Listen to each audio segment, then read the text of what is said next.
Oh my gosh. Guys, I don't know if you're ready for this or not, but tonight I'm by myself. It's gonna feel very strange. Eric is behind the scenes. He is working through some stuff.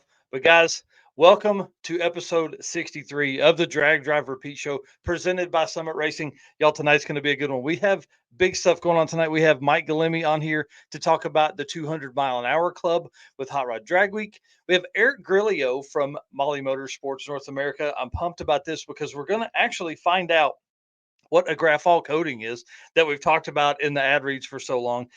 And we're going to talk about Sick the magazine. We're going to talk about all kinds of stuff. Well, Mr. Eric, if you'll hit that intro video button, let's get this thing kicked off, dude.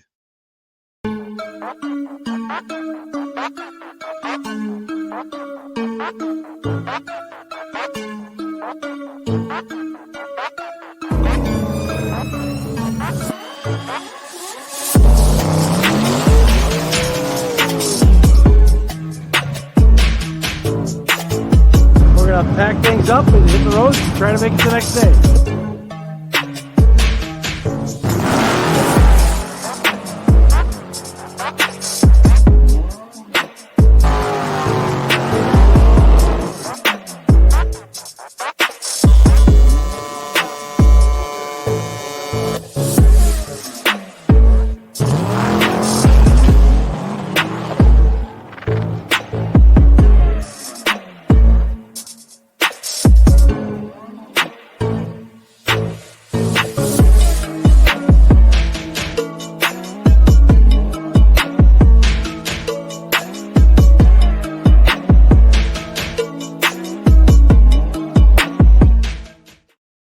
All right, guys. Well, my name is Mike Narks. I am the host of the Drag Drive Repeat show that you are watching right now, and also the host of the Drag Drive Repeat news, which happens on Saturday mornings live. You can see it right there in the top.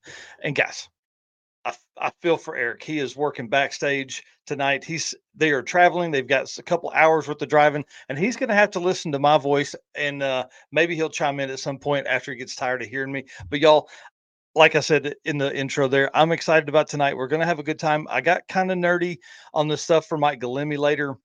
So that could be kind of back to old school stuff like I used to do. So that's going to be kind of fun to mess with. And then, like I said, Eric Grilliot from Mahle Motorsports is going to be on here with us. That's going to be a blast. Well, let's jump into this thing, guys. You know how it is. Thank you so much for being our race car friend. Thank you for being here with us. Thank you for all the shares and comments and all that kind of stuff.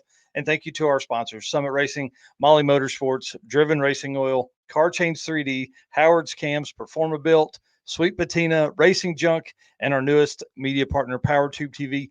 And on the 29th, we're rolling out a new sponsor, and I'm pumped about having all of these folks here. I mean, think about that. These folks help support us, and they help support the community by doing that and letting us talk to everybody out here and do all the travel and all the kind of stuff that we get to do with that.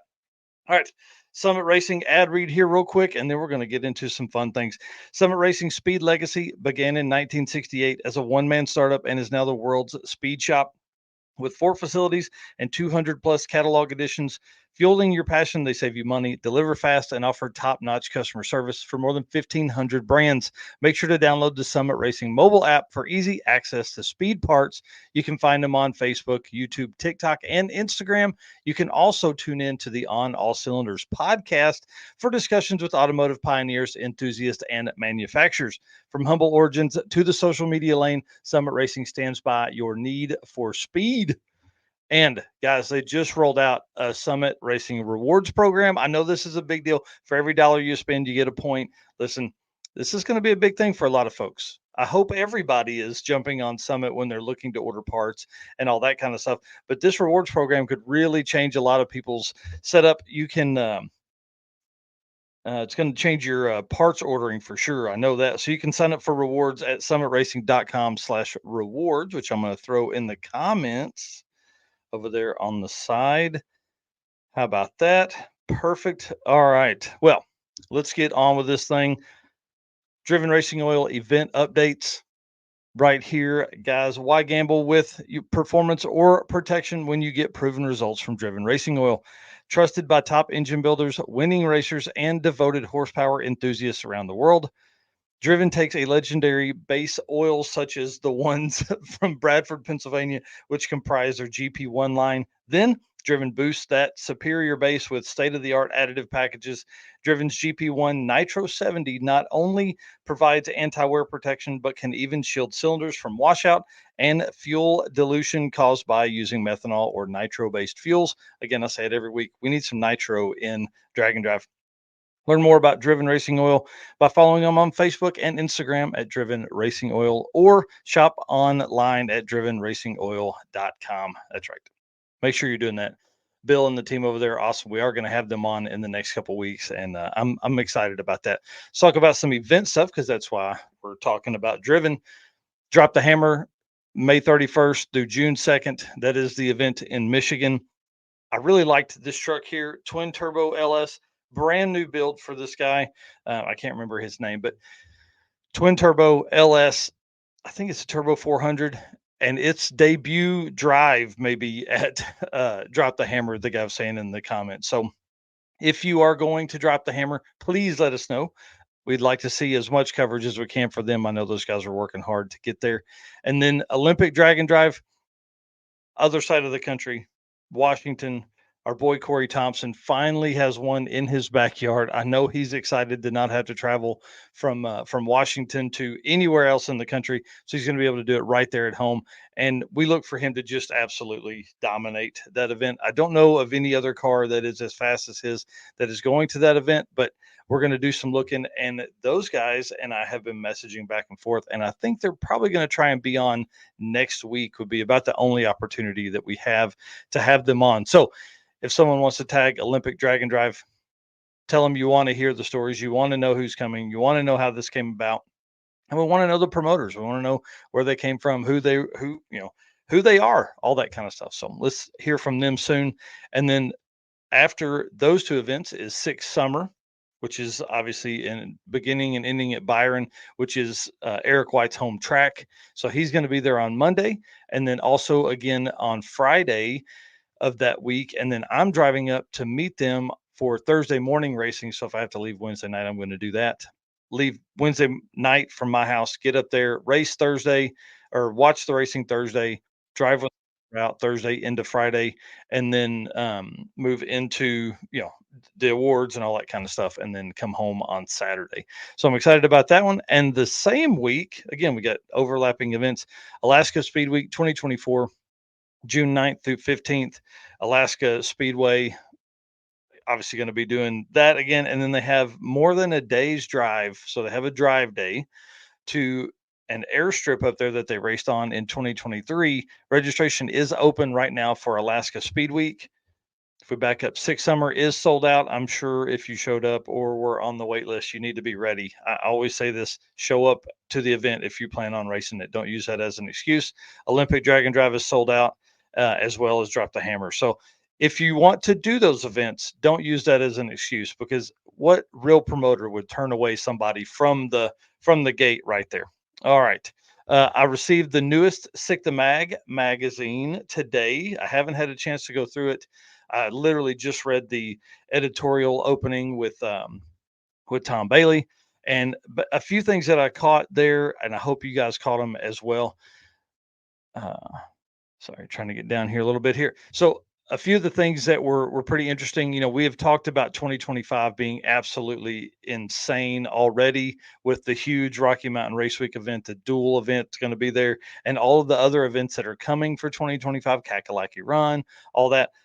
2025 is going to see a border crossing drag and drive. So they're going to be in the Northeast, which will make all of our Northeast followers happy. Finally, somebody puts one in the Northeast. I know that's what everybody's going to say. So they're going to have that in the Northeast. Then they're going to cross over into Canada for a day of racing. I don't know where they'll race at in Canada up there. And then a Sick Smokies in the August or September timeframe, he said right now. And I was, we talked about this a little bit last couple months. I think it was probably March, about how there needs to be one in the Smokies. Well, apparently they heard some conversations and they agree, and they have probably not started working on it. They've probably been working on it for a while. But Sick Smokies in the August, September in the Smoky Mountains.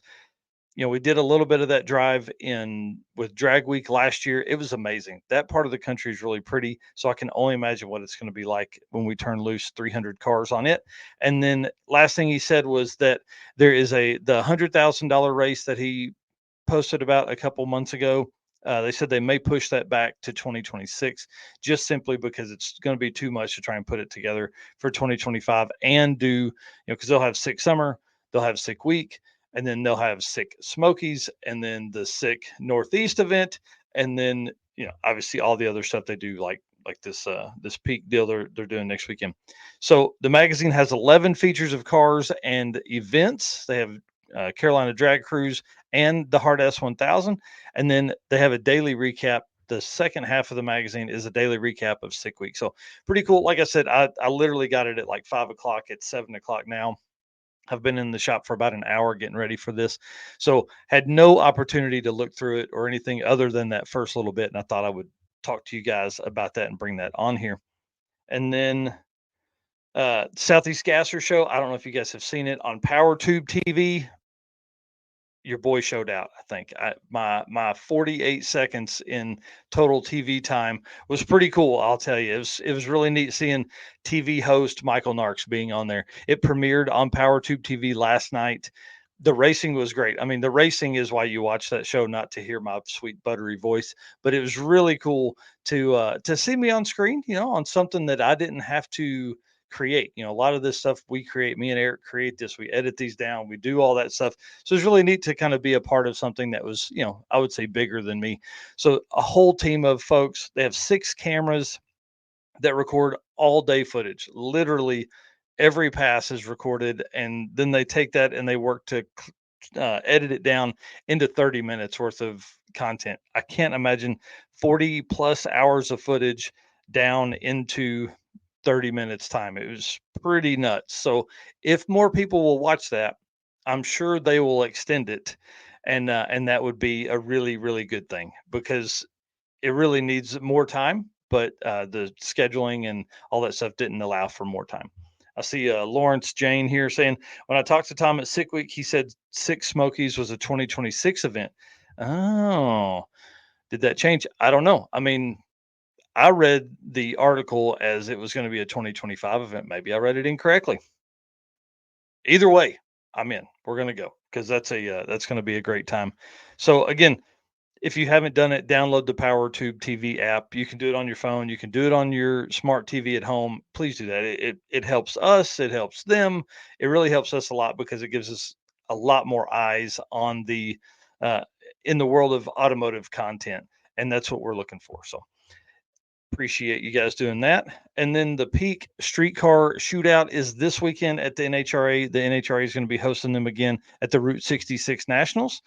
Driver lineup, this is pretty cool. So you got Alex Taylor, you got Nick Taylor, who's going to be, I hope, in Uncle Sam. I know he's been thrashing on that car, trying to get it ready. That would be so cool to see that car back out. Tom Bailey, of course. Dave Schroeder's going to be out, hopefully in the 66 in the vet. That would be really cool in the old car. And then Tom McGilton, love seeing Tom out and about. Earl Schneider. I don't know how you say your last name, dude. I'm sorry. I apologize. He's going to be there. Craig Grosvenor, and then our boy Bryant Goldstone going to be out there. He's on the shirt.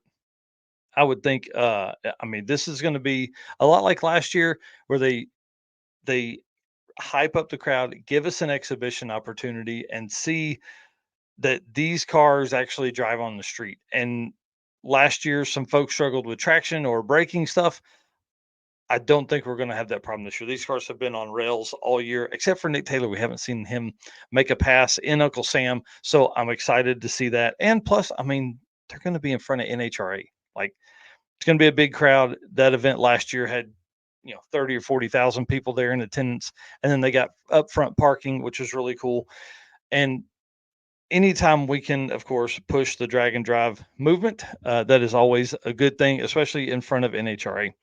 NHRA fans and NHRA itself, I guess, but NHRA fans.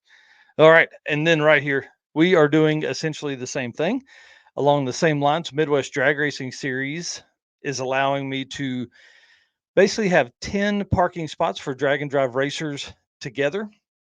I'm really pumped about this because we had 28,000 people at the Midwest Drag Race Series Throwdown in T-Town this last weekend at Tulsa. I really feel like it's going to be as big or bigger than what the Throwdown in T-Town was, because there's been no racing in Flying H for so long in Kansas City area for so long. So I think we're going to have a ton of people show up, and that is why I asked Keith and Ellen if, hey, can we do a drag and drive area? Can we put cars in that spot that are going to be working out of their trailer? I'm going to get some signage made for those cars and people. The plan is, of course, Flying H the weekend of May 31st through June 1st. Red Hat Scotty, Dustin Cottle, David and Keaton Maxon, Jason Golden, Mike Anger, Tina and David Pierce are going.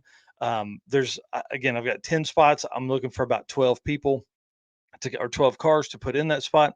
I think Jack Crawford is interested. I think Chris Paget is interested. So this really could be a big deal to introduce a lot of people that are already kind of on the fence about drag and drive into a lot of these drag and drive racers and cars. And my biggest rule is you have to have competed in a drag and drive in the last 18 months to even be considered to be in the spot. So again, I think we've got about 8 people signed up already. So I need another 4 just in case somebody breaks something early on or before the event. Again, that is May 31st through June 1st at Flying H Drag Strip in Odessa, Missouri, which is outside Kansas City. If you are anywhere close, please, please, please come down. Enjoy pro mod racing, enjoy pro 420 racing, funny cars, top dragster, top sportsman. They got all that kind of stuff. Junior dragsters, all that. It's like a regular drag race, right? And then we're going to bring in a bunch of local cars, 150 local cars that are going to run outlaw small tire, limited street, true street, 580 index and 650 index. And he said maybe 1 or 2 other classes. So they're looking for about 100 cars. So I'm pumped about this. This is going to be a good one. Oh, Aaron Roberts says he would consider it as well. That would be awesome. I don't know entry fees and all that kind of stuff yet, but we're getting there. This obviously came out in like the last day, like today this happened. So we're working through all of that stuff. And then the event itself is going to be working through the local classes aren't Midwest Drag Race Series classes. So I don't know what the entry fees and stuff, all that is, but your boy's building the flyer tonight and into tomorrow, and I should be able to have more answers on that. So for the folks that have signed up already, thank you very much. I appreciate you doing that for sure. All right, that gets us to there, and then let's talk about the Mahle Motorsports Co-Pilot Spotlight. Attention high performance enthusiasts and sportsman class racers, meet the Mahle Motorsport Power Pack Kit, your ultimate solution for power packed performance. The Power Pack pistons are made from either 4032 aluminum alloy to allow for tighter cylinder to wall clearances and improved temperature stability, or 2618 alloy to allow for increased detonation resistance. Tailored for various engine families from small block Chevrolet to Volkswagen and Audi, we've got you covered. They've got you covered. Mahle does. What sets Mahle apart? Forged pistons, graphol coating, and phosphate treatment for peak performance and durability. Elevate your ride with Mahle Motorsport, where performance meets precision. Unleash the power within. Visit MahleMotorsport.com for details. And for the podcast listeners, that's Mahle is spelled Mahle. And you can find, again, MahleMotorsport.com. And Joe Ernst submitted his spotlight this week for his co-pilot, Robert Mumford. And one of the questions we always ask is, tell us a story about how your co-pilot saved the day. And Joe's response is perfect, because I think it's probably how most folks work in all of their, drag and drive life. They get tired. The week really weighs on you. And Rocky Mountain Race Week 2021 was no slouch for that. So Joe says, normally I'm a pretty calm guy, but a few miles outside of Bandamere, heading into the mountains, the car died for the 11 millionth time. Anytime you use 11 millionth, that means you were having a bad day. Just so everybody out there knows. This time, right in the middle of a very busy intersection, I blew my flipping lid and started cussing like a sailor. Robert kept his cool, jumped out, and stopped traffic. Then we pushed the car across 3 lanes of highway onto the shoulder. That was as close as I ever came to throwing in the towel, but there was no way I could let my co-pilot down and quit. So we kept going and eventually finished Rocky Mountain Race Week 2021. I'm telling you, there's nothing cooler than that. And that'll be a story that they will tell forever and ever. And it's going to be a laugh now, but I'm telling you, it wasn't at one time. To see more of the story and hear all of the answers, you can go to dragdriverpete.com/co-pilot spotlight. I'm going to put that in the link right now.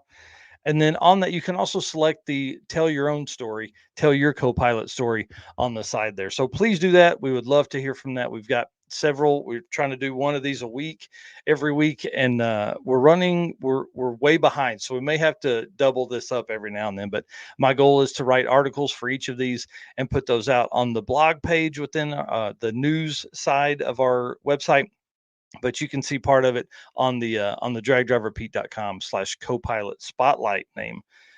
And looks like Mr. Eric Grilliot just jumped in the back. If he's ready, give me a thumbs up, sir. You ready? You good to go? Perfect. All right, we're going to bring him on. Let me get this off of here. All right, Mr. Eric Grilliot, how are you this evening, sir?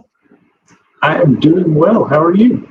Man, I'm doing good. I'm excited for you to be on here. The last time I didn't go back and look at the date, but dude, it's had to be a year and a half, something like that. Well, the way that time flies, it feels like it was 2 weeks ago, but I bet you're right. It couldn't be even less than that. That's exactly right. Well, guys, if you don't know, Eric he's a big deal in our world for sure. He's a big deal. He knows a lot. He's gave Jesse Fox and I a tour of the whole facility. It was really having someone like you tell us what all that stuff is, dude. That's why I'm glad you're on tonight, because now you kind of share some of that knowledge with these folks that are in here. So if you want to, if you'll introduce yourself and kind of tell what you do with Mahle. Well, the quick and easy answer to that really is a little bit of everything. And I mean that because I think I just rolled over 21 years with the company. So my background is engineering. I started as an application engineer, kind of transitioned into doing some design, and then eventually was able to sort of spearhead the product development program that we have. Enjoyed that. And then for some reason, 5-6 years ago, had the opportunity to bring sales and marketing under one umbrella with the product engineering side, and have been doing that for since about 2018. So, and pretty much hands in a little bit of everything. They don't let me run the machines yet, but try to keep everything else rolling the best we can. Well, that's pretty awesome. And based on our conversations, you are a busy guy. You stay. I mean, I can't imagine what that entails on a day-to-day basis. Be pretty intense for sure. So let's talk about kind of one of the reasons you support us. I mean, really, you're kind of our driving force behind Mahle being involved in Drag Driver Pete, is because of your experience in drag and drive events. So what do you like most about drag and drive events? Because you've done several. For me, it's a way to combine a vacation with something that I enjoy, and can find the motivation to take the time away and spend some time, racing on the cars, etc. But that was what got me out. But if you look at the community and the people that are involved, once you've done one, I think it's hard not to be hooked. I don't know that I've met many that have felt otherwise, and or would disagree with that sentiment. There's definitely a community out there that I've not found anywhere else. It's definitely, I think, unique to the sport and continuing to grow. Right, and you're 100% right, because it's crazy to think that there's like so many people don't just do one event.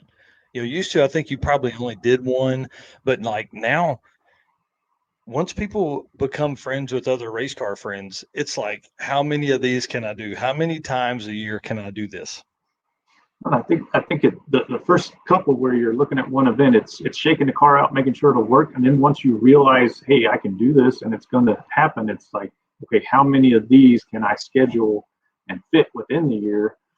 And then it seems to come in this other cycle. Okay, now I put too many on, I'm breaking, I'm having issues. And then it's like, I'm going to pull back a minute, kind of reinforce the program, and then take another swing at it and see what I can do to do it. But right. Yeah, it's one of those where I think if they had one every other week, there's people that would probably try. Yeah, Walter and Catherine Doyle. Absolutely. Yeah. Red Hat Scotty said, if I could do them all, I would. And I think that's one of the cool things about it is like, and every one of them now we're seeing all kinds of different ways to compete and all kind of different tracks. I think that's one thing that I like about them too, is that it allows me to go to completely new parts of the country that I would never Yeah. go to before. I'm not going to choose to drive to Byron for vacation. Like we're going to go somewhere south, but because of Drag and Drive, I'm going to Byron, Illinois. Yeah, there's more tracks. I mean, there's guys that go out and race every week, and credit to them that they do. But me personally, I've seen more tracks in Drag and Drive that, again, I never would have stopped at had a reason to be at those tracks, let alone the variety of them and everything that you see in between that goes with it too. So yeah, the opportunity to visit new places, new tracks is definitely a part of it. Right. Well, let's talk about, because not only do you race in these events, which we're going to talk about the ones you've raced in, but you also, I participate. yeah, Right. nice. There's guys that race. I participate. Nice. You're there for fun. Yeah, that's cool. Well, but you also go out and work the Mahle tent, like the Mahle, booth or whatever, the vendor row. So, how many events have you done like that, as well as participated in? Most we try to do that, and that's really what got it started for me. But in all fair defense too, we almost always try to bring somebody along to help. So definitely don't want to pretend this is I'm out there doing it myself. It takes a couple of guys to make it work.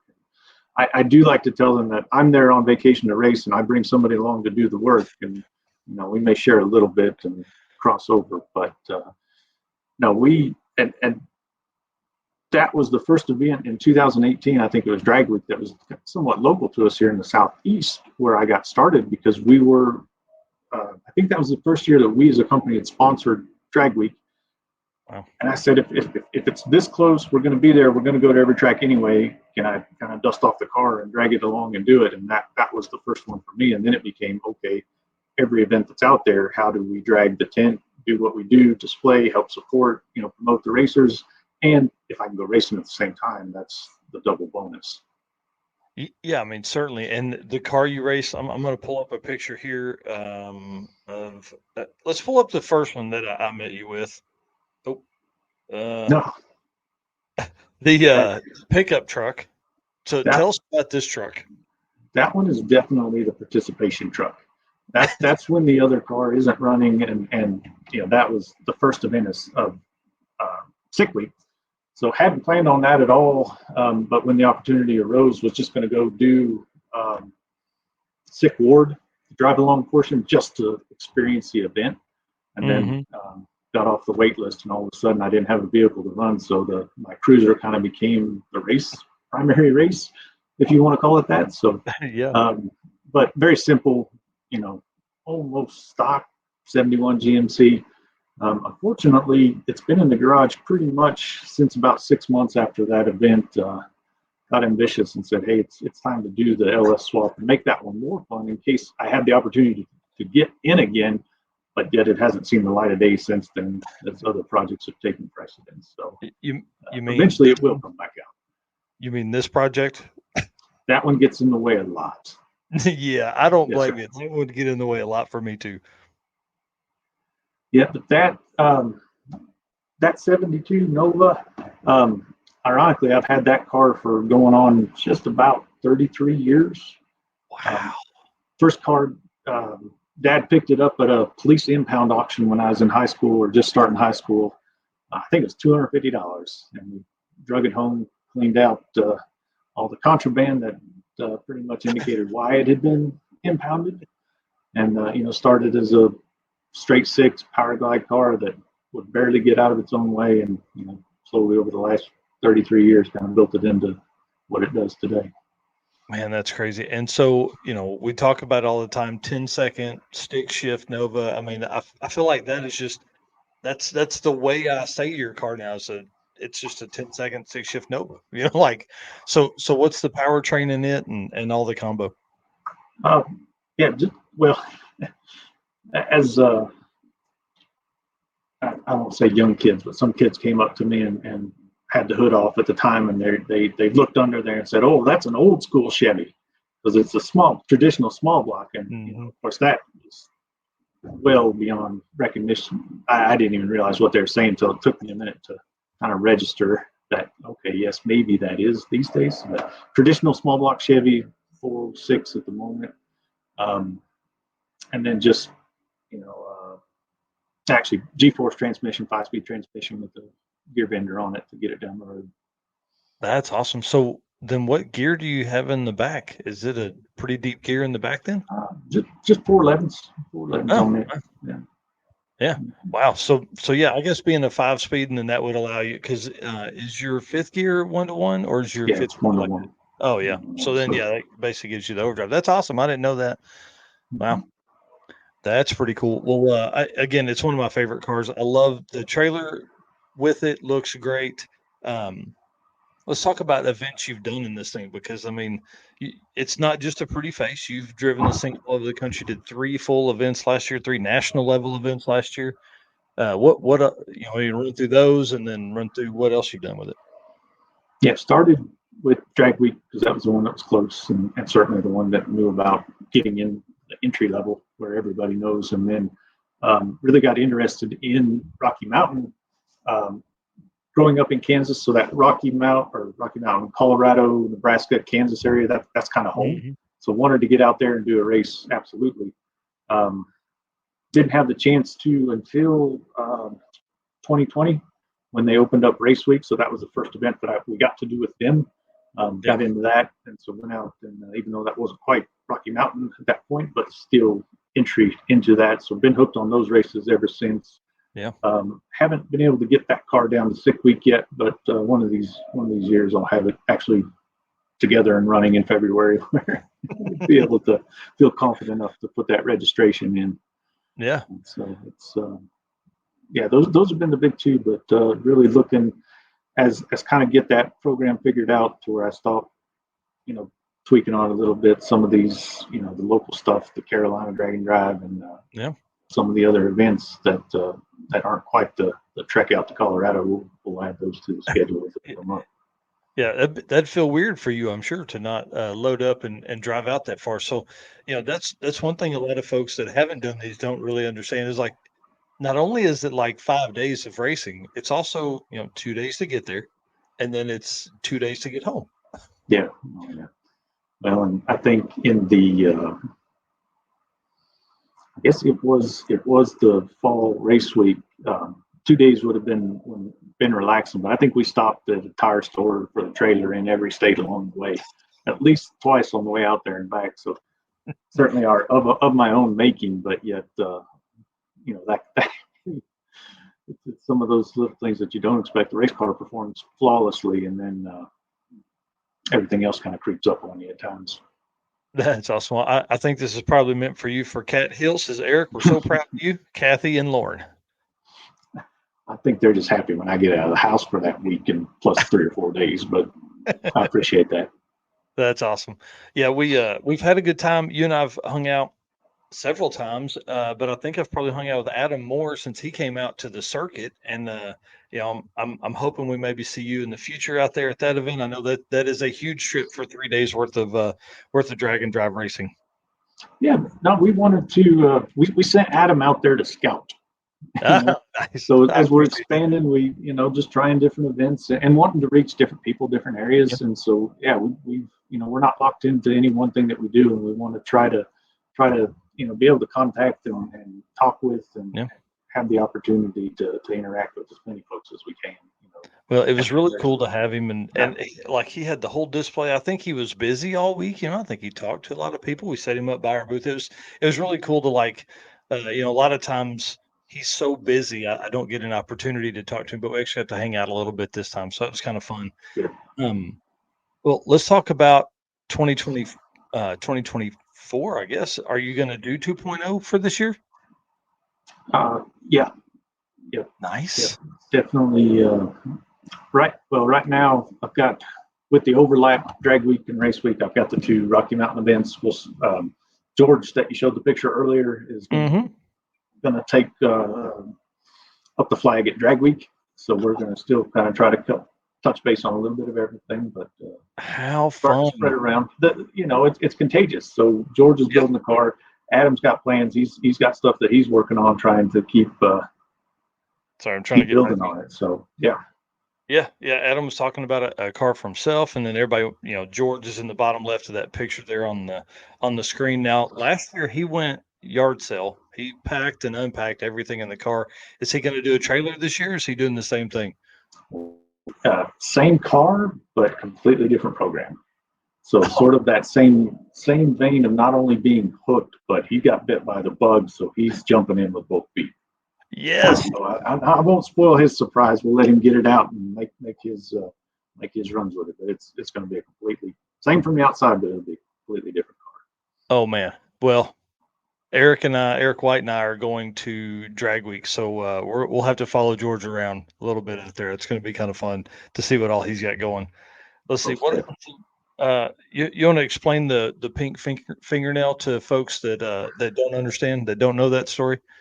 I'll tell you what, I saw that clip that you put up on one of the posts, and I had to shake my head because I know where you got that from, and I posted it. It's my own fault.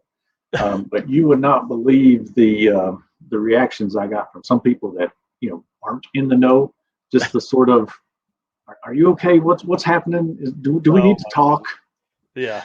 But no, I'll represent Kayla and her cause all day long for the Wicked Chicks. So can't beat that with the pink pinky and some force performance. I think turbo sunglasses from that year. I'll give them some love. I'll tell you what's really fun is by the end of the week, how many pink fingernails you see, right? Yeah. So it's like, of course she's running around, she's gathering money for the Wicked Chicks. So that's part of the story, right? But to do that, and so she knows that she's asked you, she paints your fingernail. She paints your one of your pinky fingernails pink. What's so funny is to see these big burly dudes that are dirty from being in the car for a week in like a restaurant somewhere, and there's pink fingernails everywhere. It's really fun. It's really awesome to see. So yeah, I enjoyed the picture, and you really didn't let on very much in the post, so that was good too because it made people kind of wonder and think and had to do some research. If you know, you know. That's exactly right. Well, again, I love this car, but I know I want to get a little bit in the weeds here. Well, hang on. These two pictures here are probably some of my favorite drag and drive pictures ever. The shot out of the hood, into the nothingness, into the open road, and the way the light shines, beautiful shot, man, beautiful shot. And then, of course, the sunset, with the car, just gorgeous. Good eye on the photography there, man. I'll pretend I was driving on the one, but that's the part of it. That's the view. Like I said, I grew up out in western Kansas, and I think that's southwest or southeast Colorado, just getting back into Kansas. And people don't understand. Particularly living here in the North Carolina, we're right at the foothills of the Appalachians. There's trees everywhere, hills. So especially that's the fun part about taking some of the guys with me on these events. It's like we're going out to places that it seems like there's nothing, but to me that wide open is what I miss that. Yep. And one thing that I love about the Rocky Mountain stuff is that you're literally like these are parts of the country that typically you're going to try and you're on the interstate doing 85, 87, 91 miles an hour. You're just trying to get through there. But in a race car, you're like, I am going to take this 2-lane. I am going to stop at this gas station. I am going to need to get out and stretch my legs every 50 to 70 miles. And that's awesome and okay. Well, kind of a cool side story. The first year I did the full Rocky Mountain, we were traveling from Great Bend to Pueblo, and we literally drove through the town, the small town of like 3,500 people that I grew up in. Just happened to catch it where I was there for lunch. So got to stop, met my uncle and family, some other family in town. We had lunch. The newspaper came out, did a story. And there was, the next week, it's a weekly paper. There shows up this story about, kid that grew up here, went to school. Everybody still knows the folks and the rest of the family. It made the local paper just driving through town. How cool, man! That was pretty wild. Yeah, that's really cool. That's a fun story. And I mean, talk about changing a local community, like you have 250, 300 race cars coming through. Everybody's buying gas, everybody's buying lunch, everybody's picking stuff up here and there. And it really does change the side roads of America. It's another reason I love drag and drive stuff. You're not in a hurry to get to the next track. All Absolutely.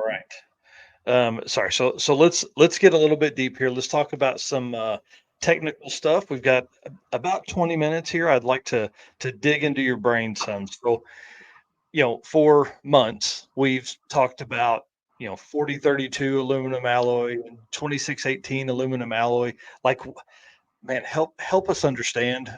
Eric White is backstage now, so help him and me understand what that means. What's the differences in the alloy consistency and why we would care?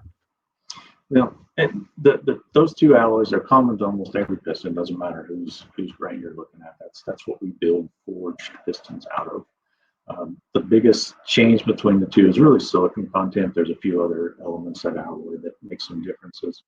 And that has a big impact on expansion of the material, changes the hardness of the material, and there's also differences in strength between the two materials. Really, when it comes down to choice, the reason that they're both out there and they both exist is because there are applications that are going to drive what works best or what is sort of the optimum choice for one versus the other. So I know there's a lot of questions about how do you pick one versus the other. You don't really pick the alloy, you determine the application, and then that sort of drives what you're going to see in terms of what's the ideal piston to work for what you're asking that engine to do, your car to do, how you're going to drive it, how you're going to build it, naturally aspirated versus power adders, and then late model versus old can make a difference. Some of these newer engines with that are still tuned and running knock sensors, they don't tolerate piston slap. From a 2618 that's going to be a little noisier part, it's going to have more clearance in it. You can actually get false readings on tunes thinking there's not, but it's just piston noise. So there's a multitude of factors that come into that, and really the starting step is defining what the application is and what you need it to do, and then you start to funnel down the parameters of this is really where you need to land in terms of what the alloy of the part's going to be. Interesting. So when you say piston slap for 2618, is that like it is? I want to say I read somewhere that it's because that alloy is going to expand more, like it's going to fill that hole once it gets warm, or I'm just trying to, Yeah, a little better. and I should rephrase that saying it can have slap, it can have more noise.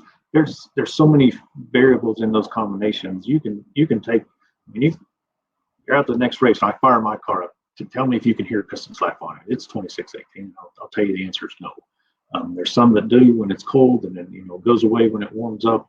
It's a variable that can exist, and there's certain applications where that's absolutely not acceptable. But you take a race car with loud pipes, barely any mufflers on it, and noise is not a factor. Ultimate performance is what you're after.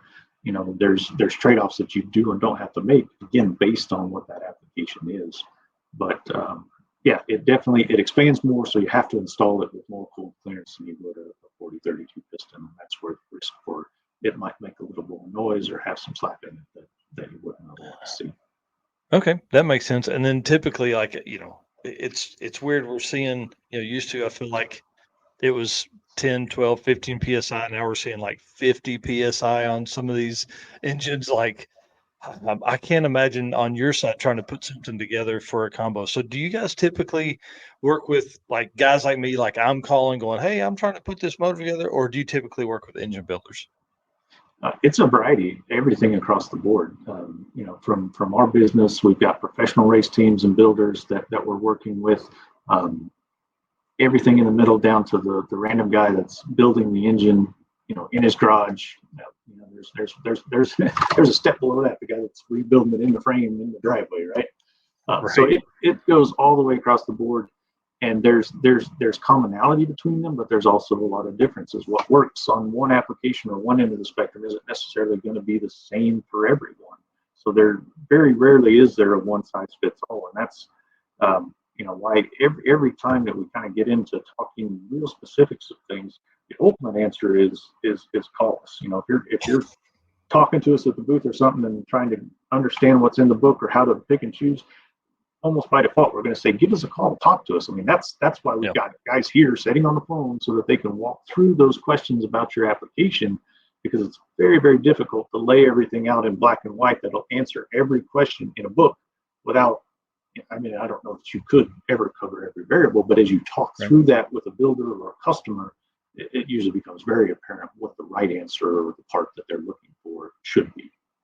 Well, and I think one thing, so my brother Steven was talking to you guys about putting some pistons together for like a 2.3 Lima that he had, like a 80s SVO Mustang, right? And he's since changed that powertrain, but it was, I think he was talking to Adam, and like you guys were going to custom make him some pistons. That's just wild to me that, like that stuff is available to a regular dude. Like Steven's a regular dude, compared to, like, it wasn't just because we're buddies that he was calling you guys. He was calling you because he wanted the best pistons to take that car to that next level. But it was really cool. And the conversations that him and Adam had were awesome to try and, because Adam's like, hey, I need this. I really feel like with what you're trying to do, we need to move the wrist pin around and all that. Steven's like, I don't even understand what we're doing, but it's awesome to learn. So it's pretty neat, man. Well, that's the interesting part that I mentioned from the start. I've worked for a piston company for 20 years, a piston company for 20 years, and still trying to figure out pistons. That's part of what makes my job enjoyable, is because I don't have it figured out. There's something new every day, and a lot of that comes to exactly what you touched on. What was, just using that boost number, 10, 15 pounds of boost, now it's 55. So what we knew 2 years ago doesn't necessarily always work today, as builders, racers continue to push those envelopes. Same parts that worked yesterday may not work tomorrow. So it continues to evolve, even though it's really a pretty simple, roundish type piece with a couple holes in it. There's enough to keep us busy, without a doubt. Oh, I guarantee you that. Well, the other question I have here is, what is graphol coating? Or am I even saying it right? Graphol? I think, Graphol? well, we're from North Carolina and Tennessee. They may pronounce it different in Michigan or Germany. I don't know, but we just kind of sum it up as graphol. Nice. But that is our skirt coating, which is typical for what we do. Boiled down in simplest terms, it's friction reduction. It's provides you a level of scuff resistance. It's not bulletproof. It's not meant to be it's not going to keep a part that is bound to destroy itself from destroying itself, but it gives you cushion, some edge, some safety factor in there that may not normally exist. Has an element where it will help take noise out of the piston. It provides a little bit of it's not actually a cushion, but cushioning effect is a good description of it. So there's a lot of variables and advantages that it has. And in reality, is it an absolute necessity? No, but is there advantages to it? Yes. And that's why we built it into our process. Actually, there's very few uncoated pistons in terms of the skirt that we even manufacture anymore.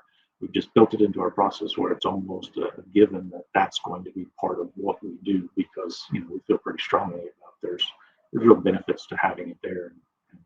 And providing those advantages.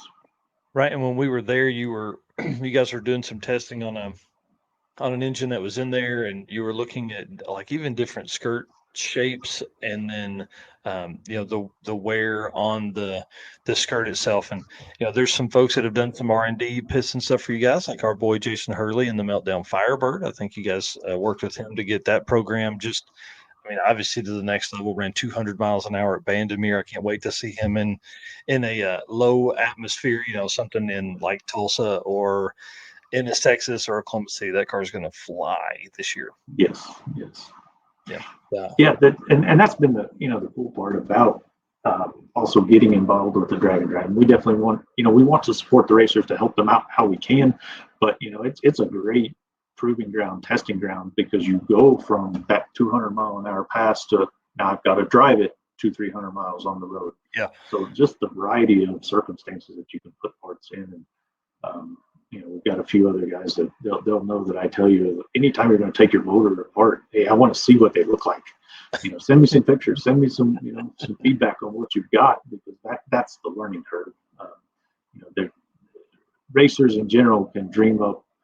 They don't even have to try, but they can find infinite number of ways to test or put a part under circumstances that you could never dream of in a lab or a workshop or anything. So that real world validation of what you think will work is valuable. Well, and again, the heat built up from 50 pounds of boost and the heat built up from 200 miles on the street in a day, those are two different kinds of heat. those are those are different. I would imagine the internals of an engine look way different if you're pushing one for, I mean, now with the Midwest Drag Race Series, I do a lot of pro mod racing, following pro mod racing and stuff. Those guys that are racing 3.5, 4 seconds, that's a way different setup than somebody that's going to drive that thing 200 miles. Yeah, and endurance and those short bursts there's some overlap, but there's also some pretty significant differences in what works and what doesn't. That's awesome. Well, you guys also do piston rings, right? You kind of package all that stuff together. So just for a second, if you want to hit on some piston ring stuff and kind of, because you were telling Jesse and I about kind of some technology you guys were working through on that. The rings are getting smaller and lighter as materials get better. Materials and coatings get better. That's where piston ring technology has advanced kind of by leaps and bounds. There's the stuff out there that runs 20, 25 thousandths, half millimeter in some of the upper end classes. I don't think the street stuff's going to get there. There's a point of diminishing returns versus dollar value of what you can see, but we've adopted a 1 millimeter ring pack in most of our shelf stock kits because it's a good steel material. We've got a good robust coating that we can put on it, and we can get the longevity and durability out of those rings that you traditionally weren't 5-10 years ago. And then you get all the benefits of friction reduction, taking tension out of the engine. It reduces wear and tear on cylinders. So there's a lot of value in that if you can keep it in an economical range.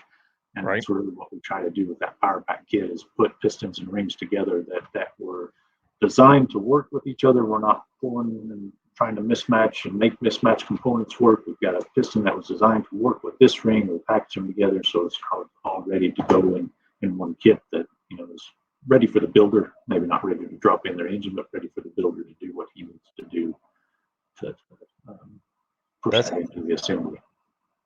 Right. Well, to wrap us up here, what's a fun story that you have of like trying to put a package together for somebody? Like, I'm sure that you have hundreds of them, but what's a fun story of doing that? My favorite right now is some of the super stock racers. We've gotten a good influx. We've made some good inroads there, and so it's when you get a lot of those guys have really kind of pushed the limit in trying to lighten parts and do things to the extreme. So we'll get a starting sample in of some part that's been modified. Looks like Swiss cheese, right? They've taken every step and measure that they can to lighten this part, make it as efficient as they can. But I really don't like those Swiss cheese parts. So we can if we take it and approach it from kind of ground up design and put the mass where we want it, we can take all the holes out of the part. We can, and by redistributing that mass, kind of create stability in the part. So we can come up with part, none of these holes, it's as light, if not lighter than what they had started with. And then they find power because there's stability in that part. The rings are sealing better. It's not trying to fight against itself on the pins and the rods and things of that nature. So what looks like a step backward when we hand it to them kind of turns their mind around once they actually run the car and see what they can get and see some results. It looks like a step backwards in some cases, but then they see how it runs, and it's always a pleasant surprise when you do that. So kind of that challenge of taking what looks like it's going to be almost impossible to beat and coming up with still ways to improve and tweak on that. So that's a lot of fun at the moment. Yeah, I'll tell you, there's a lot of guys. So obviously, Tulsa Raceway Park has a speedway, so they have a dirt track. So I'm trying to learn. You know, now I got a whole new segment of people to learn about cars, to learn about, and all that kind of stuff. So, so I'm excited about that. It's gonna be a lot of fun to dive into all that, and of course, there'll be conversation between me and you because I'm gonna be trying to understand what any of the stuff they're talking about means. But again, is Tulsa dirt or asphalt? Dirt. Oh, okay, then yeah, you're right in there. Yeah, That's a dirt racers are kind of like the drag and drive guys. They're their whole separate crowd. that's And awesome. we love them just the same. Perfect. All right. Well, what's the easiest way to get a hold of you guys? Is it, go to the website, find the phone number, call? Is there an email that we should send folks to, or should they just follow you guys on social? Um, yeah, all the above.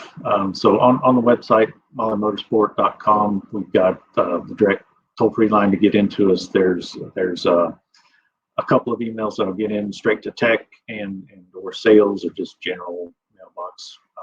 And you saw when you were here, our office of guys, we're 10 people total between the engineers. So this, even though Mahle's a big company, we're a pretty small, intimate group. So if you get in the system, we will find somebody to help you relatively quick. So That's awesome. And you guys are like the skunk works of a lot of stuff. You guys are you guys are the leading edge of a lot of the technology. So it's pretty cool, man. No, we appreciate it. And, certainly try to do what we can. Yep. Well, I want to say thank you for spending time with us tonight. Thank for coming on. Thanks for increasing my knowledge tonight. I'm going to have to go back and watch all that and and catch that again to make sure that I got it. And definitely want to bring you on. I know this will bring up a lot more questions from folks in the comments and as people watch this stuff. So as we do, I'll gather those up and we'll have you back on in the future. Yeah, no, absolutely. Happy to anytime. And like I said, give us a call anytime. We'll talk distance all day. That's what we do. Awesome. All right, Eric. Thank you so much, man. I appreciate it. Thank you, Mike. Yep. See you. How fun, y'all! I'm telling you, the knowledge level there. I'm like way down here, and he's like way up here. So I want to say thanks to him for coming on and doing that with us. That's a huge win for us. And guys, I just gentleman's agreement right here. This is perfect timing for this because Eric just gave us a whole bunch of knowledge. We do this because we love it, right? But it's not free, it's not cheap, and it takes a ton of time. So gentleman's agreement is we'll keep doing it on our side, but guys, on your side, we need you to hit that follow button or that subscribe button. Make it to where you show your friends that you're watching us. That's the gentleman's agreement. We can't verify that you're going to do it, but we'd certainly appreciate it for sure. All right, and then thank you for being our race car friends. You guys have been amazing. It's so cool to hang out and to be able to talk to you guys and all the comments on the side and everybody coming in and out all night long. And then thank you to our sponsors, Summit Racing, Mahle Motorsports. Eric was just on. Appreciate him so much. Driven Racing Oil, Car Change 3D, Performer Built Transmissions, Howard's Cam, Sweet Patina, Racing Junk, and Power Tube TV. Man, can't do it without those guys. And on the 29th, we're releasing a new sponsor that's coming on board. I'm excited about that. And our next up, we talked about PowerTube TV. Let me do the ad read real quick, and then we're going to talk about this show here. PowerTube TV is your ultimate destination for automotive entertainment. Join them on this incredible journey dedicated to providing you with an unparalleled streaming experience. Whether you're on our web-based 100% free streaming site, Roku, or mobile apps, indulge in your favorite automotive shows, shorts, and podcasts. Want more choices to watch? You can watch PowerTubes TV powerful programming on Android, Fire, and Apple TV as well. Join us on PowerTube TV and experience the thrill of automotive entertainment like never before. Speed, power, and community await you. Find out more at Watch PowerTube TV watchpowertubetv.com and watch pttv.com. And a new show, this is what this is here. A new show is debuting on PowerTube. Join the Car Guy Show hosts as they journey across the country, delving into a world of car enthusiasts. From awe-inspiring collections to thrilling events, they uncover the passion and excitement of car culture, exploring the places and sites that fuel their love for automobiles. And your boy has already messaged them and asked what we got to do to get them on a drag and drive, and have they ever been, and all that kind of stuff. So I saw where they had replied back during the show here, actually, while we were doing that. And this show is live right now if you're Central Time. You can watch the Car Guy Show right now on the PowerTube TV app, or you can wait at 11 p.m. It'll be back on as a double air episode. So please do that. Please download the PowerTube TV app. They're awesome. They're letting your boy be a host on for Southeast Gassers Association. All right, for this week's Howard's Cams community segment. Again, Howard's Cams is our official valve train of Drag Drive Repeat. We had Luke B on last week talking about this amazing brand and all the stuff that they do. And just because I know Eric White is listening, I'm going to go ahead and hit the intro for this segment, and we'll get started. Hello, ladies and gentlemen. Harris from the Monoxide Podcast. Real quick, Howard's Cams was founded as a racing cam manufacturer almost 80 years ago, when Howard Johansson created Howard's Power and Racing Equipment in 1945. Howard's Cams has always used on-track experience to design the most powerful designs, and today they have an even greater group of experienced racers in circle track, drag racing, road race, mud bog, and marine. They use all this input plus the most advanced computer software to design the most competitive race-winning products. From pioneers in drag racing and oval track to cutting-edge marine development, Howard's Cams is at the forefront of the industry. So make sure to reach out to our friend Luke B for your next valve train upgrade. Awesome. And if you haven't done it yet, you need to go listen to the Monoxide podcast. It's awesome. All right. First up this week on this stuff, we are going to have a conversation with none other than Mike Galimi, who is backstage right now. I'm so excited to do this again. He's been on this will be a second time to visit the show. And we're going to talk about the Hot Rod Drag Week 200 mile an hour club members and all the stuff that goes along with that. But first, we got to talk about a couple updates from the community. Our boy, our man, our buddy, Red Hat Scotty, race car friend, wins the 10-0 Extreme Street at Streetcar Takeover kickoff party at Flying H Drag Strip. I think it was last week or the week before. Freaking awesome, man. Love it. Congratulations to him. He earned that. He's also coming out and racing 650 Index when we do the Midwest Drag Race Series, and he's going to be one of the racers that are going to park in with all the other drag and drive racers. Next up, Stefan Gustafsson, the C4 Corvette. The Bitter Tears Corvette is in Sweden. He got it on Monday, which if you're watching this now live, it is 2 days ago. But on Monday, the 13th or 12th or whatever day that was, it's been from Florida to Mexico to France and is now finally in Sweden. That's pretty awesome. And then he says the plan is to get the car prepped and compete in Street Week Sweden. It's going to be one of very few cars to have competed in that level, maybe one of the very few cars ever to have competed on two different continents. So Street Week Sweden is the goal. And in the same, real quick. It's been over here since 2022. So that car raced overseas for a long time, then came over here, and now it's going back. So one of the only cars I think that really ever do that. And then in the same container, oh, no, that doesn't have it. I don't have a picture of the Ascona from Magnus Frost. It is also back because it was in the same container. It is in Sweden, and it's been in America for more than 6 years. So great to have those cars back home. Now it's time for them to tune them up and get to Street Week Sweden with that and take over and just beat that stuff down, show those guys over there what they can do. I'm excited about that. I'm excited about him having or those guys having those cars back home. That's going to be kind of neat. And then I saw where Red Hat Scotty had said he's going to be racing in True Street. He said he doesn't want to race Keaton Maxon anymore. So, and then Keaton Maxon says, Red Hat Scotty, I had to order a bigger turbo. So those guys are going to have a lot of fun. This is going to be a good time. I'm excited to see the back and forth between those guys at the event as well. All righty. Well, let's talk about one thing that Joe Costello said the other day in one of the episodes that I was listening to. Mike Galimi here saying, yep, Michael Westberg has done both events as well. So that's pretty awesome. And he did it in two different cars too. So that's kind of neat. So he'll be one of the only guys that have done both in the same car. So, but I guess Stefan he did Street Week Sweden. Then the car came here and now it's going back. So, I love it. That's the kind of stuff we're going to talk about with Mike when he jumps on. I'm pumped about this. But one thing I want to talk about is opportunities in the drag racing world.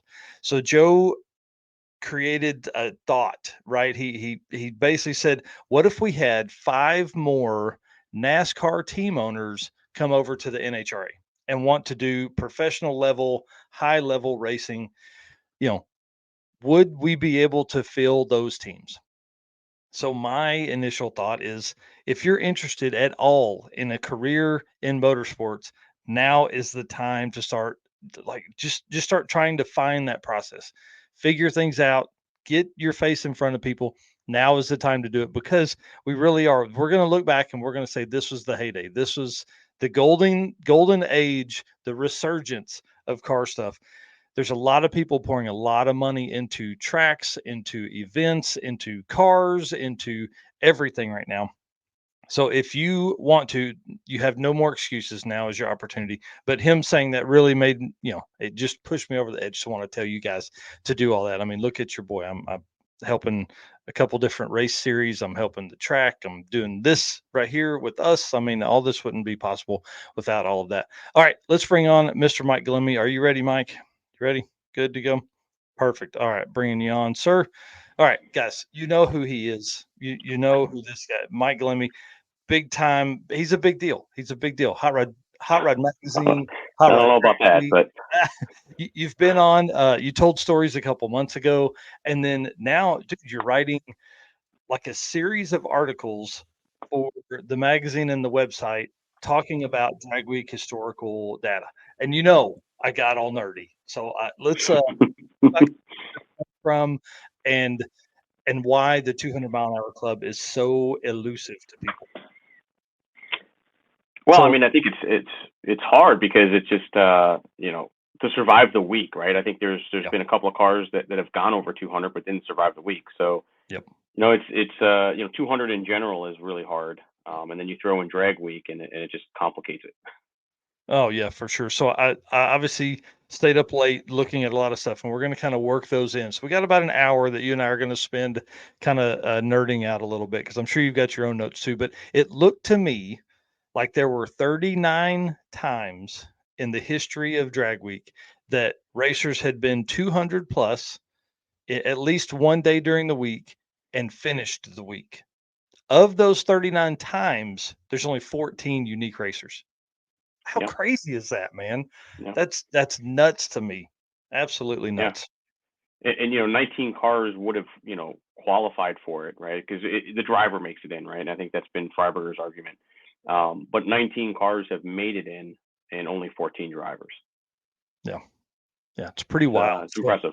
Yeah, yeah. When you look at it, it's going on 20 years. yeah. This year, the 20th running. I mean, that's a significant amount of vehicles. Yeah. I mean, and it's pretty wild when you consider that the first one, just like your article said, Larry Larson was the first person. He's the inaugural member in that, and it didn't happen until 2009. So you've really done that in what's that? 13 years of racing? 14, I Yeah, guess. yeah. And once it started, right, it just kept going like one or two a year. Mm-hmm. I think the big step was when Tom Bailey and Oaks they went, that one year they went to head with the Pro Mod and Tom 1.0. Mm-hmm. After that, then it seemed to have a regular cadence of, Joe Barry and Klein and all these other guys started jumping in on it. But to get to that first 200 took quite a while.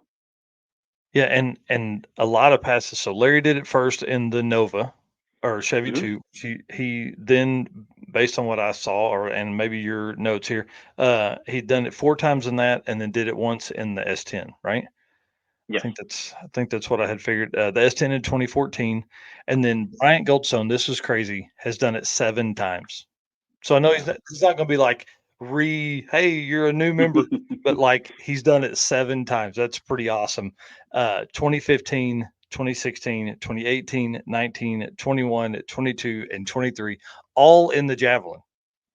Yeah. That's even cooler. He's one of the only guys that have done it in the same car that many times. And really the same class, right? Ultimate Iron. He wasn't even, well, I guess he was unlimited for 2 years. That's cool.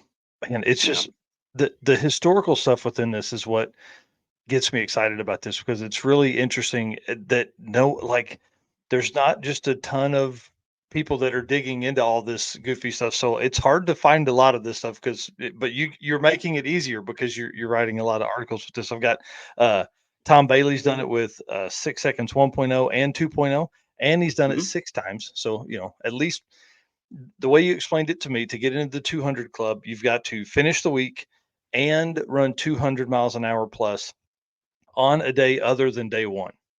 Yeah, that's Yeah. correct. So that's pretty hard, because day one, it doesn't matter. You can lay it out on day one because your truck and trailer's there. But day 3, you're 400 miles from the track. Are you willing to let it eat and do it then?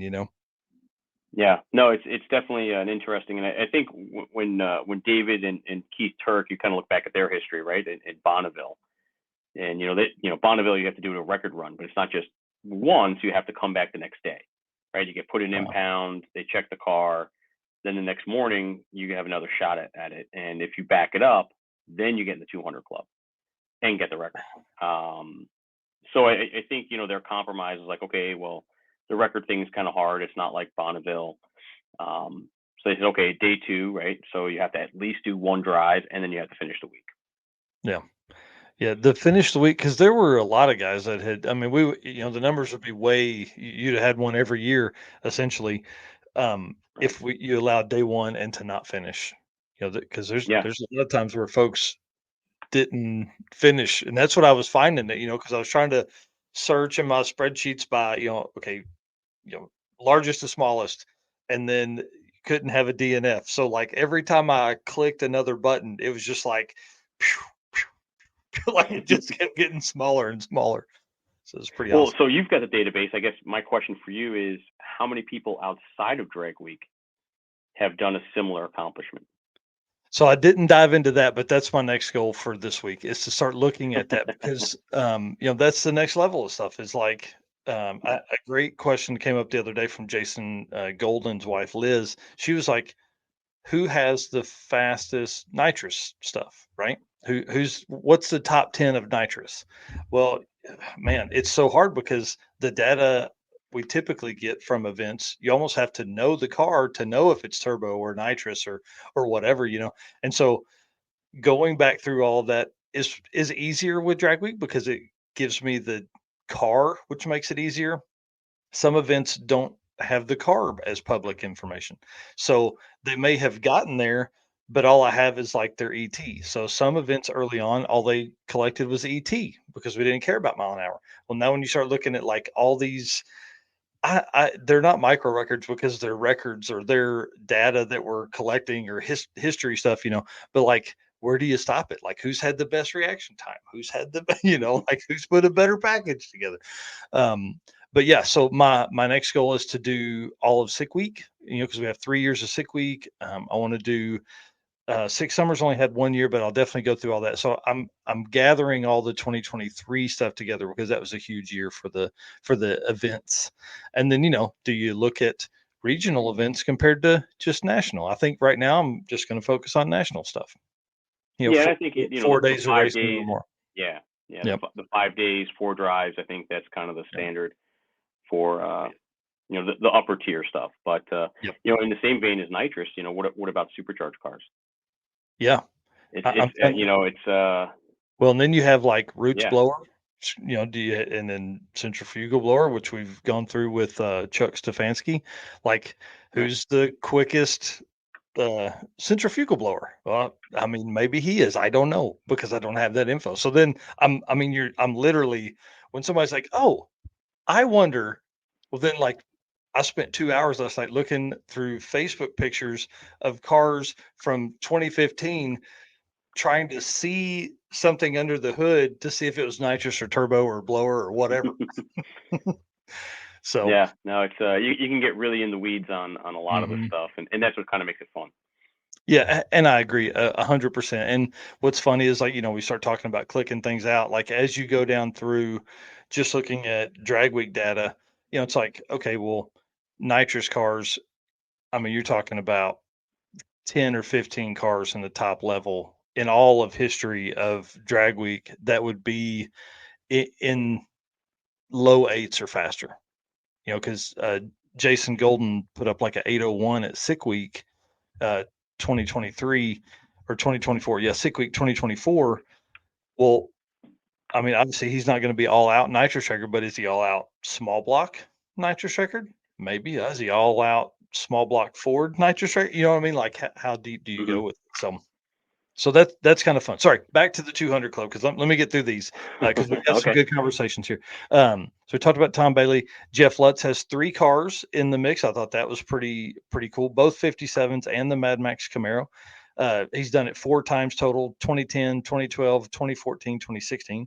Joe Barry, our boy, 4 times in the 56. So same car 4 times. Thought that was pretty cool. 2014, 15, 17, and 21. Dave Schroeder, obviously 2 times in the old vet, 1 time in the new vet. And then Michael Borgren, twice in the Volvo. And then 1-time members, Dave Ahokas, which you just wrote an article about that. You and I were talking about that car and the Camaro.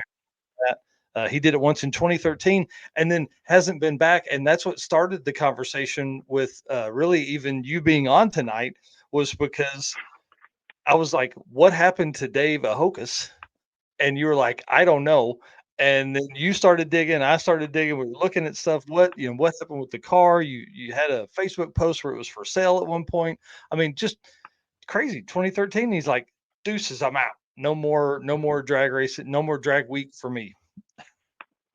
Yeah, no, that was out of the blue, and it's funny you had mentioned him, and we started talking about him, but it was probably, gosh, I don't know, like 2 months ago, and I don't know if it was Freiberger or Loans who sent that Facebook That's awesome. post over. It was like, holy cow, it's like you're looking at it, it's like, 90 grand, like, you start thinking like, man, that like a little bit of modern, technology updates, I think could be pretty competitive these days. Yeah, oh yeah, for sure. You start thinking about, Brian Loans wrote an article for Sick the Mag that was talking about, we're going to see some 6s in small tire stuff, and like that car went 6s in 2013. So he's Right. in. Doug Klein in the Camaro in 2014, and that was a nitrous car at that time. Oh, Kind of cool. Stefan Gustafsson in the C4 Corvette in no, 2020. Doug Klein's car is a twin turbo big block. Well, that's what I thought. But if even back in 2014. Yeah. Okay. Well, see, yeah, so there's 13 unique racers. So I missed one because your article said 14. No, he would have been in the club, but I had it as nitrous. Never mind. Sorry. Um, and then Stefan Gustafsson 2019, Alex Taylor in the 55, and Michael Westberg in the S10 in 2022. And then Josh Davis in the Mustang and Clark Rosensangle in the Camaro at 2023. So that wraps out our folks. Sorry, I was getting my nitrous stuff mixed up. Yes, Doug Klein is not a nitrous car. I apologize about that. I was got deep on the nitrous looking there as well. Yeah. And then Get a little excited. yeah, dude, listen, that's the problem with doing that at 11:30 at night is like, oh, I'll just look real quick. It'll be fine. Nope. I wanted to talk about a couple people that are bridesmaids that have almost made it into the 200-mile-an-hour club. Tom McGilton, 199.17 miles an hour on day 2. Oh, that's Yeah. got to be heartbreaking. And then 198.93 on day 3 of 2017. So not only did he get almost there once, he got almost there twice that week. That'd be pretty tough. Ryan Hargett, 196. That car, that car can go 200 for sure. Before he has pulled it out and put it in the new 70 Camaro, we know that car is going to go 200. And then Glenn Hunter Jr., 196.70 on day 5 of 2019. So I must have looked 10 times for Glenn Hunter. I was convinced he was over 200 on drag week, and I just kept going back to it. I was like, no, this list is wrong. And Tanya Turk is the one who's maintained the list. yeah, she's awesome. And so I went back, I kept looking. I was like, man, I know he did. And but apparently not. But it's coming for him. I know it's only a matter of time. Oh, that car is so cool, and he's such a cool dude. He's earned it for sure. He's earned it for sure. We need to, there's no honorary members in that club, but he can be a bridesmaid. Hopefully, he'll get that sorted for 2024. And then racers with 200-mile-an-hour passes every day. I thought this was kind of fun.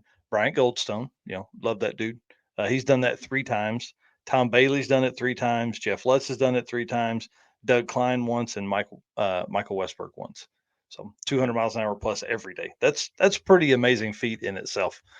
Yeah, when you look at the numbers, and the people on the list that haven't done 200 every day, and you kind of think about it, it's like, okay, they got their 200 and then they backed off, right, and then they came back on.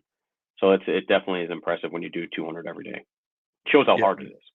Oh yeah. Well, and again, just like you said, drive 1,000 miles and run 200 every day and put that car on the limit. I mean, dude, that's hard. Like, because it's not like these cars run 240 all the time. Bailey's car has been 250 and then 240 several times, all that kind of stuff. I didn't get into what's 225 and above because that number gets about this big. There's 2 or 3 guys maybe that have done that. Yeah, right. It's crazy. You guys, yeah. And I think it's wild. Like, we're finally in a point now where things like this are interesting because there's a lot of people that are wanting to push for that kind of stuff. I think it's going to bring a lot more people from, of course, now I'm working with a lot of pro mod teams and all that kind of stuff with the Midwest Drag Race Series. And so I just automatically think, how can these cars get there? I was talking to Jason Hurley through Messenger earlier today, talking about, because I'm trying to work on him to bring him to the Kansas City race because I'm doing like a display, kind of like the NHRA is with the Peak deal. So we're going to do like a drag and drive display, right? And trying to get him to come over, and I'm like, man, you could race Pro 420 and go up against. So I mean, those are real race cars. He's like, man, I don't know if I want to slow my car down that much. I'm like, dude, think about how much of a like those are full blown race cars. Those dudes would have never thought about putting that thing on the street. And then here comes Jason Hurley just gonna beat on them. Like, that's pretty awesome. It's like remember Larry Larson did it with the Nova and the S10 for NHRA Top Sportsman at Topeka, and he ended up winning. I think it was with the S10. That's awesome. That's awesome. But the Nova he drove there, no trailer or anything. I think he hung out at like Matusic's rig and had his stuff in the trunk and made a bunch of hits and went home. Right, like, that's what I love about drag and drive, dude. Like, who would run that car around and be able to do that? And what's cool about that is you pull up in that car and park, and then there's a guy that's got this huge toter home, a big trailer, stacker trailer, all the stuff, and then you go out and you beat that guy. Like, that's pretty impressive. Oh yeah, and then take it back to the hotel that night. Yeah, and have parking lot beers and don't tear the car down completely in the parking lot. Yeah. So I think it's going to be fun. I love seeing all the publicity where the drag and drive family's getting. And you were talking about drag weekers are going to be racing at the end of the month at the New England Nationals. Is that right? Yeah, they're going to do a drag and drive exhibition at New England Dragway for the NHRA national event. Jeff Sias was, I guess, the catalyst for a lot of that. Brian Loans got involved, and then I know Glenn Hunter's going. Gosh, I forget who else, but it's 8-car field, like normal, but it's just an exhibition, right? Like I know we did the one in Charlotte where it was 850 style. Mm-hmm. This one's just an open exhibition. Rick Stanky's coming up with the crew cab Chevelle, and yeah, so it'll be a fun weekend showing off what these cars are capable of. Well, and again, they'll give them, if it's anything like what you put together for all the drag weekers, which I'm sure it will be, it's, they get their special parking area. It's kind of like, as people walk by, they're like, why do these cars have their own trailer? Where's their tow rig? Where's their whole pit setup? And that doesn't happen on drag and drive, so these guys are racing out of their pits, and that was a blast, man.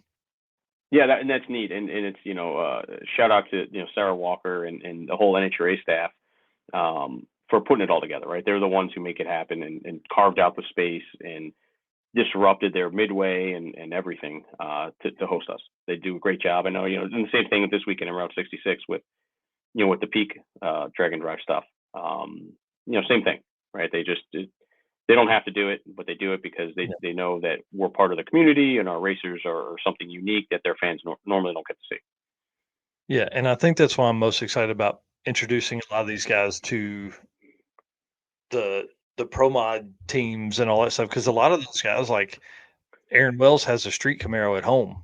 He races a 3.5 second pro mod 10 times a year with the Midwest Drag Race Series, and then he's got that car at home. Like, you turn a guy loose that has the budget to run a pro mod that many times a year, and now he can see a Dragon drive. He's like, okay, So now I'm trying to figure out how I put together like a weekend event. Can the guys show up Thursday night and we race? We do Thursday, Friday, and Saturday, ending on Saturday. How do we work in a full on drag and drive and me not drop the ball on it? Because, man, there's a lot of work that goes into that. More than anybody probably, but the level of taking care of folks and then also taking care of all the racers we got to worry about too at the same time. So Right. Yeah. Right. Not aggravating your core customer that you see, like you said, 10 times a year, and integrating this new element into it without being rude about it, but and disrupting everything. right. Well, let's talk about some stuff you get. What are some of the articles that you're writing, and go into some of that if you can give us that. Well, I mean, I've got to finish off the last few stories for the 200 mile an hour club, Gustafson and the Volvo. Those are the last two, right? Because in 2022 and 2023, we had 200 mile an hour stories. So we're just kind of going back and visiting, everybody else and how they got into the club. So that their story's been told for the last 2 years. Well, let's just go back and get the older ones. So I've got to finish out those two stories tomorrow. I just got back from Streetcar Bragging Rights down in Carolina Dragway, which is a fantastic event. Nate Prater did a great job with, great attention to detail, really fun event, and mostly street cars, right? And cool kind of cars that I enjoy. So personally and professionally, it was a great. So we got a bunch of features that came out of there, some race coverage. Then we've got Meekum this weekend also, which is at Indy, which is like their big event.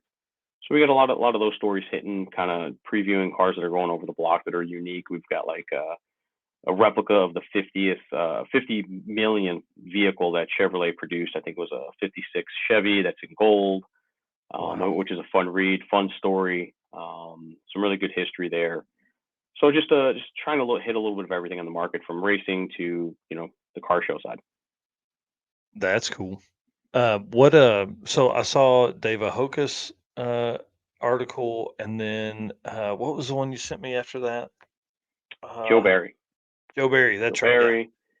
Yeah, and we're running them out in order, right? So tomorrow, Goldstone and Schroeder's two stories will hit, and talk about both their accomplishments and how they got there.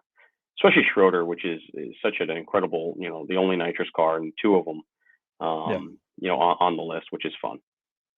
Yeah, the nitrous technology, I really, where do we see a lot of nitrous stuff come in? Is it that 8 second car? I would think. I mean, after that, you really probably gotta go turbo stuff. I mean, or blower. I mean, but turbos, I'm a turbo guy. So Yeah, same here. No, but it's fun to see those guys, have a challenge, like the Sweets and and Doc and all those NA cars too, right? Same struggle, similar challenge, right? High compression, massive lift cams, high RPM, all the really the same challenges, those guys face, just in just without the nitrous. yeah, I can't imagine NA stuff. That's a rabbit hole I've got to go down next. I keep telling all the NA guys I'm gonna put together a top 10 NA list, but it's like it's sevens and then mid eights and above. Like there's not like everybody chopping at the bit there. It's Right. you get your fast three, and then everybody else is kind of after that. So, and then we break it down. You do small block and you do big block, and then lots of It can research. get sliced and diced, yeah. Yeah. So But, yeah, we need so the question is, how do I get more detail on that stuff? Do I just do it that way, or does, like, on the entry form, do they have that kind of info, but it's just not made public on the, because I mean, 99.9% of people don't care. I don't think that is on the entry form. I don't think this so is going either. to sound really crazy. I've never actually seen one. So that the event staff thankfully handles a lot of that. I get a list at the end of it, Yeah. with names, but Yeah.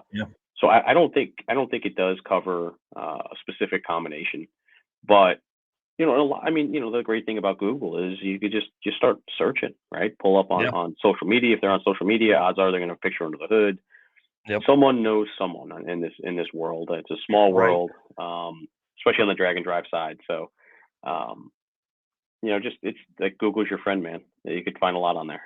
Well, and that's what I've been doing a lot. Like, the historical hot rod archives, man. They've been amazing. Yeah, Just type in like, Brian Goldstone Hot Rod Drag Week 2015, and it'll pull something up. yeah, It's pretty awesome. It's pretty yeah. awesome. Well, what else is coming up for you? Where are you going to be this year? Are you doing Power Tour? You doing Drag Week? What all you got going on? Yes to everything. Okay. Yeah. So Power Tour is the big one coming up next month. We're about 3 weeks away, I think. Hmm. Well, we're gonna start in Bowling Green, Kentucky, and have a short little drive down to Nashville, then head back up into Kentucky into Louisville, then Oh, Louisville up sweet. to Columbus, Ohio, and Columbus, Ohio over to Indy. So Oh, that's that'll be a the great you drive. know yeah, it's gonna be great. The quickest sellout we've ever had. Um, yeah, Dude, there's gonna cars are be cool, man. Cars are cool. yeah, over 6,000 long haulers. It's going to be pretty wild. It's going to be massive as it always is. I think it'll be the biggest it's ever been. It's the 30th anniversary. Um, I think the route, I just saw that today, which looks really great. So it's good. Yeah, that's big, obviously on the radar. Obviously heading up to NHRA before that for our Dragon Drive event. This summer I think I'm going to try and get out to the Good Guys event. I've never been to a Good Guys event, Yeah, and I've been once, but it was forever ago. so I'm gonna probably head out to the Good Guys Columbus, but there's a little event in Michigan that I think will be announced here shortly, coming up later in the summer, and then back to Drag Week. Yeah. So Drag Week should be really good. We are working on the route now. I know that's been a concern for a lot of people, just in terms of stops and you know just challenging roads with Hmm. potholes and that sort of problem. So this summer we'll be out there. I'll be out there with someone else to pre-run the route before the event and Nice. somewhat close to the event, so that we can make sure that construction. We've got someone in Right. DOT who's going to help us figure out, make sure that construction is not going on the roads we've selected, and then I'll be out there firsthand to say, okay, yeah, this Yeah. this parking lot's not going to work. Or if it's a restaurant, like, hey, look, on this date, you know, be staffed up, be ready to go. Be ready because we've got, Yeah. 600 people Hmm. coming. Yeah.